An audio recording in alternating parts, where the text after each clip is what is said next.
बुद्ध की जातक कथाएं। 3 महान बंदर। हिमालय के हिम पर्वतों के निकट एक धन्य क्षेत्र में बोधिसत्व एक विशाल वानर के रूप में अकेले रहते थे। यद्यपि उनका जन्म निम्नतर अवस्था में हुआ था, फिर भी उन्होंने आध्यात्मिक जीवन के प्रति अपनी चेतना नहीं खोई थी और वे दयालु, धैर्यवान और मधुर किंतु दृढ़ स्वभाव के थे। वे एक तपस्वी की तरह रहते थे, केवल पत्तों और फलों पर अपना भरण पोषण करते थे। वे अपने सामने आने वाले सभी प्राणियों के साथ करुणा और दया का व्यवहार करते थे। एक दिन ऐसा हुआ कि एक किसान एक आवारा गाय की तलाश में निकला, पूरी तरह से रास्ता भटक गया। तारा मानचित्र से अपना स्थान निर्धारित न कर पाने के कारण वह भटकता रहा और अंततः विशाल बंदर के जंगल में पहुंच गया।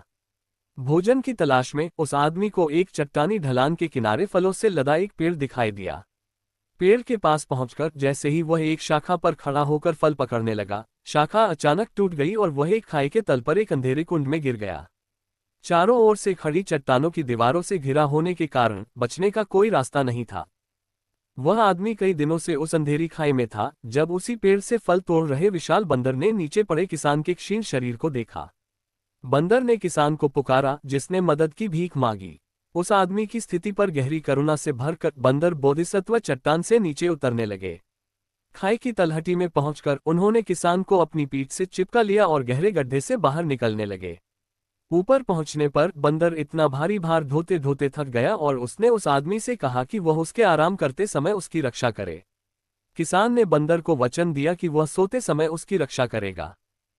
बंदर के प्रति कृतज्ञ होते हुए भी वह आदमी सोचने लगा कि अगर वह उस विशाल जानवर को मार डाले तो उसके पास घर पहुंचने के लिए पर्याप्त मांस जरूर होगा। वह आदमी इस गहरे लालच में इतना फंस गया कि उसकी कृतज्ञता की भावना, साथ ही सही गलत का ज्ञान पूरी तरह से नष्ट हो गया। अपनी कमजोरी को नजरअंदाज करते हुए और केवल मारने की इच्छा से प्रेरित होकर किसान ने एक बड़ा पत्थर उठाया और बोधिसत्व बंदर के सिर पर दे मारा। घातक प्रहार करने की शक्ति न होने के कारण पत्थर ने बंदर की कनपटी पर केवल चोट पहुंचाई। अचानक जागकर और चौंककर उस दुष्ट कृत्य का एहसास करते हुए जो आदमी ने अभी अभी करने की कोशिश की थी, बंदर दुख और दया से फूट फूट कर रोने लगा। फिर भी अपने हृदय में करुणा का भाव लिए बंदर उस आदमी को वापस सभ्यता की ओर ले गया। जैसे ही वह अकेला रह गया, पश्चाताप की भावना से भर गया, किसान को अचानक कुष्ठ रोग का भयानक दौरा पड़ गया। उसका चेहरा सड़े हुए घावों से भर गया जो उसके पूरे शरीर में फैल गए और वह इंसान जैसा नहीं रहा। समाज से बहिष्कृत एक दिन जब वह विकृत व्यक्ति जंगल में भटक रहा था, तो उसकी मुलाकात एक राजा से हुई जो शिकार कर रहा था।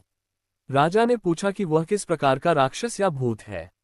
ये जानकर राजा दंग रह गया कि वह भूत वास्तव में एक मनुष्य था और एक किसान था। तब उसने पूछा कि उसकी